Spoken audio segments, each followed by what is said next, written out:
নবী সাল্লাল্লাহু আলাইহি ওয়াসাল্লাম যখন নবী হলেন তখন তিনি সমস্ত অশ্লীলতার শেকড়টাকে উপরে ফেলে দিলেন।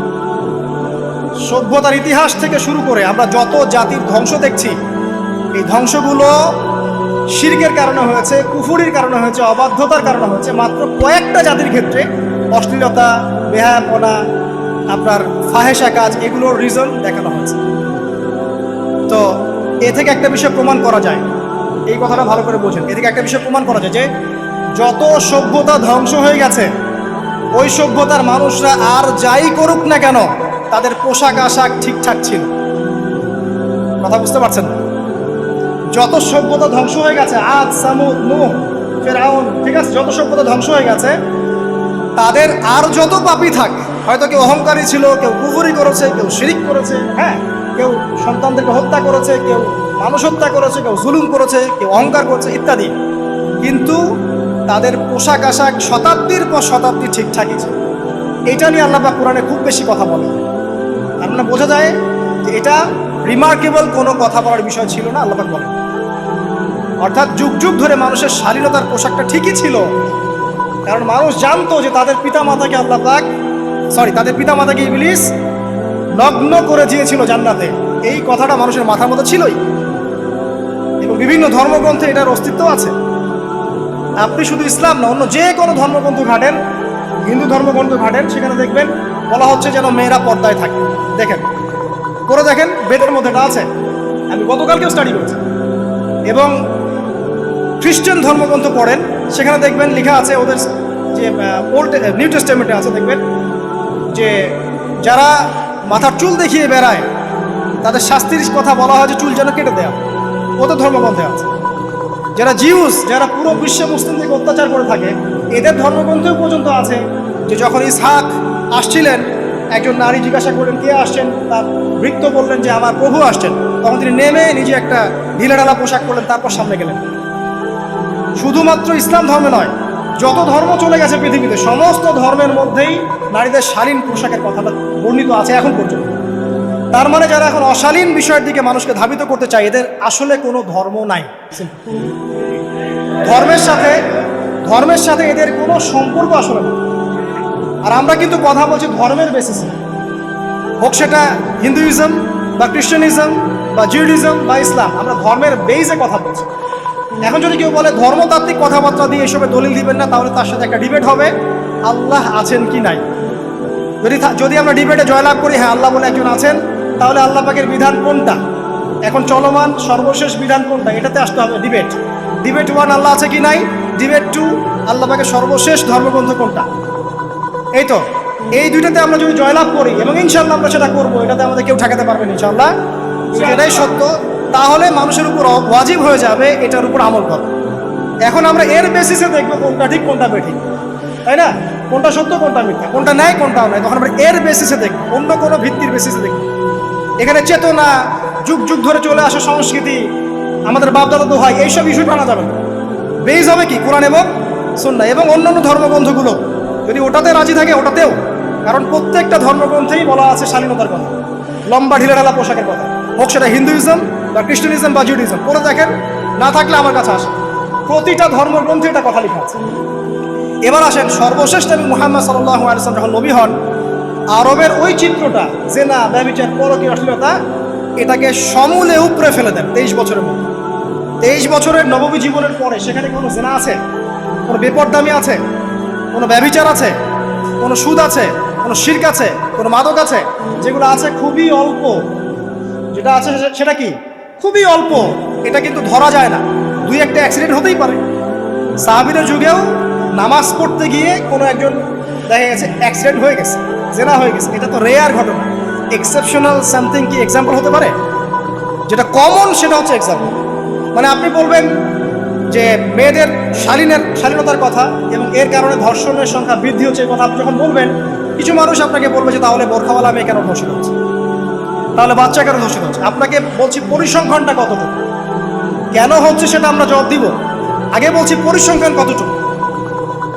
যারা বেপর্দায় চলছে এদের হ্যারাসমেন্টের পরিসংখ্যানটা বেশি না বোরখাওয়ালা মেয়ের পরিসংখ্যানটা বেশি? বলেন।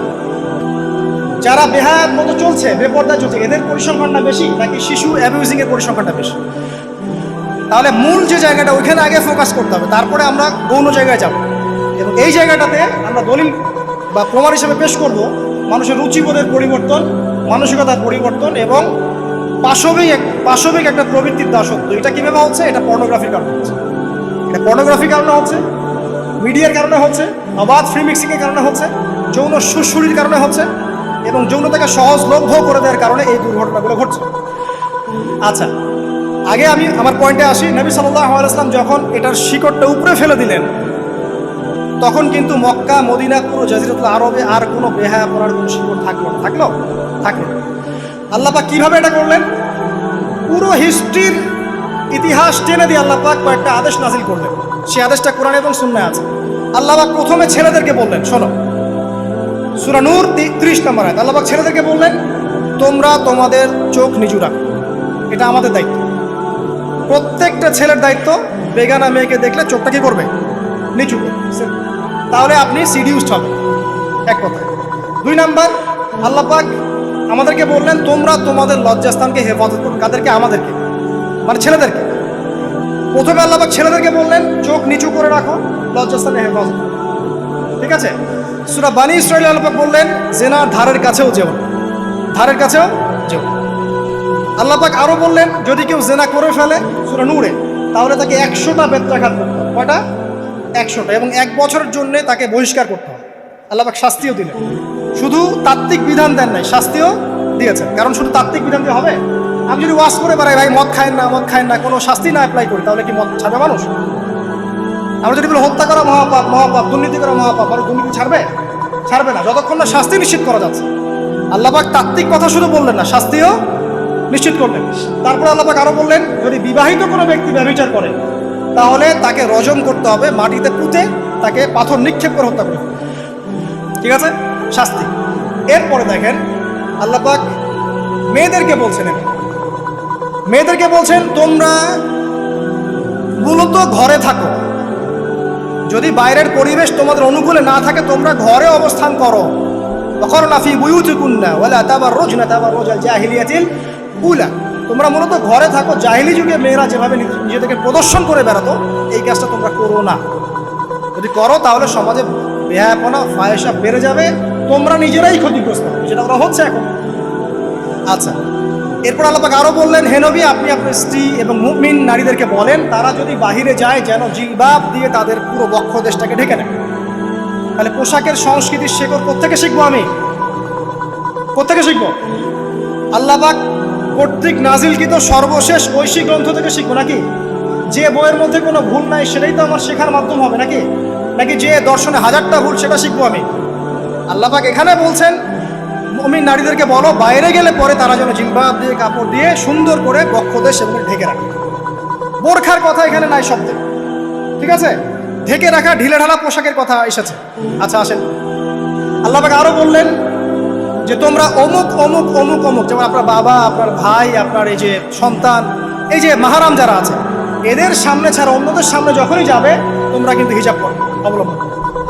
আল্লাহ পাক হিজাবের বিধান দিলেন, চক্ষু নিচু করতে বললেন, লজ্জাস্থানের হেফাজত করতে বললেন, এবং যদি এর পরেও কেউ ভুল করে ফেলে, তাহলে আল্লাহ পাক শাস্তির কথা বললেন। আল্লাহ পাকের সিস্টেমটা সুন্দর হলো না?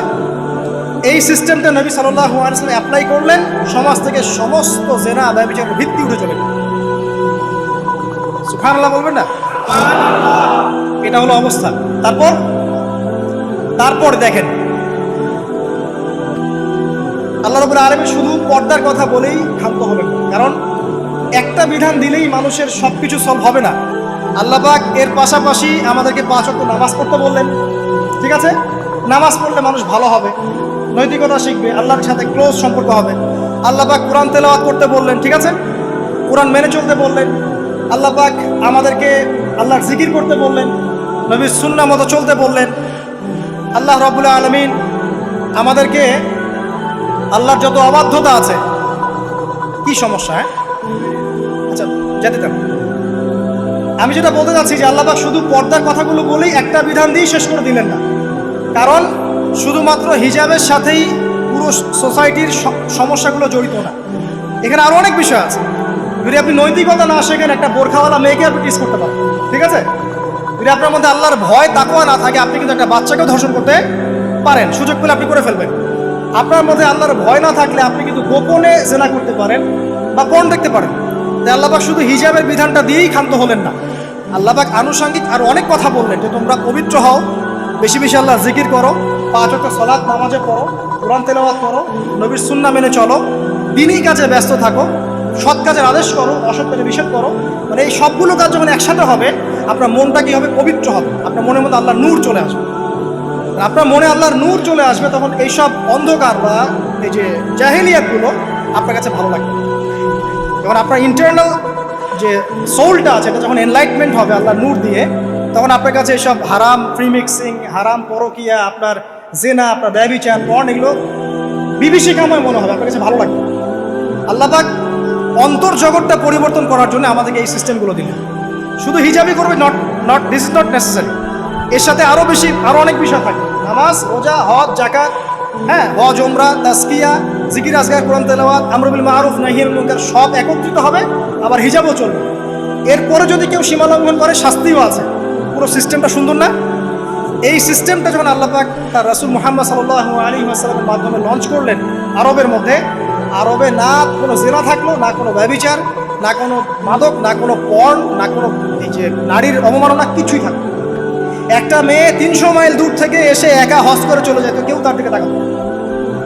এমন যুগ চলে গেছে। মহিলা সাহাবী রণকৌশল মানে যুদ্ধের বর্ম পরে উহুদে যুদ্ধ করেছেন, কেউ তার দিকে তাকায়, তাকিয়েছে?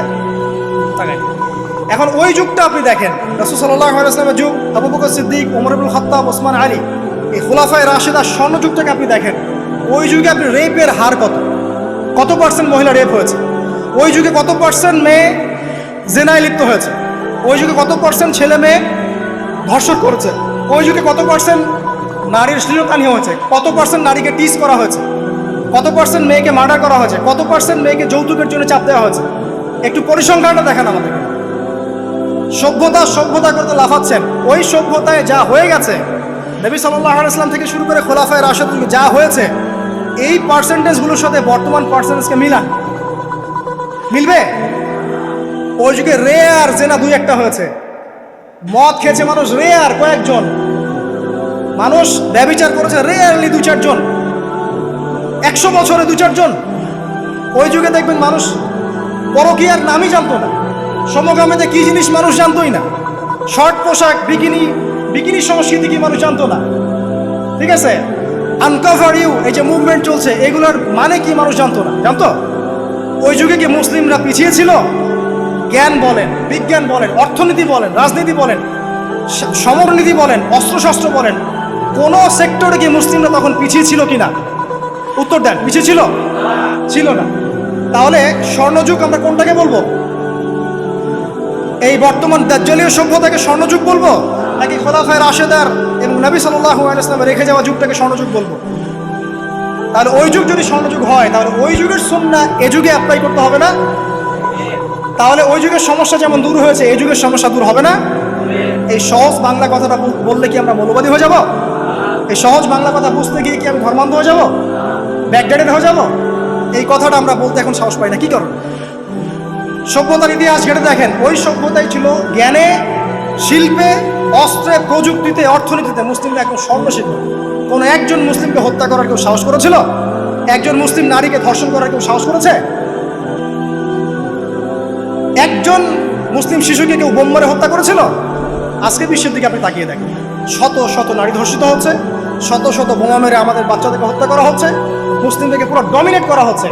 আজকে রাজনৈতিক নিয়ন্ত্রণ, অর্থনৈতিক নিয়ন্ত্রণ, পলিটিক্যাল, আপনার সোশ্যাল মিডিয়া, প্রযুক্তি যা আছে সব নিয়ন্ত্রণ পশ্চিমাদের হাতে, সমস্ত নিয়ন্ত্রণ করে হাতে।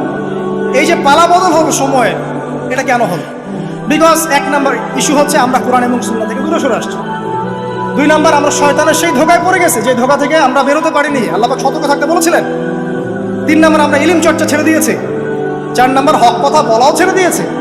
5 নাম্বার, সৎ কাজের আদেশ, অসৎ কাজের নিষেধ ঠিকঠাক মতো হচ্ছে না। 6 নাম্বার, দেখেন আমরা জানি যারা আমল ঠিক মতো করছি না।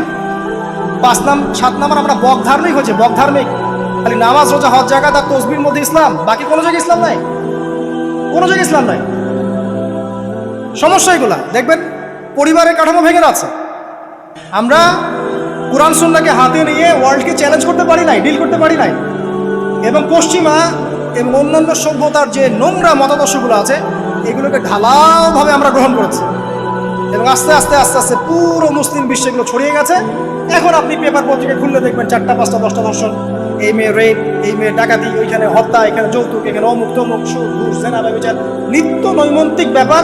কারো এগুলো নিয়ে কোনো মাথা ব্যথাও নাই, এগুলো খুব সিম্পল সাধারণ ব্যাপার এখন আমাদের কাছে।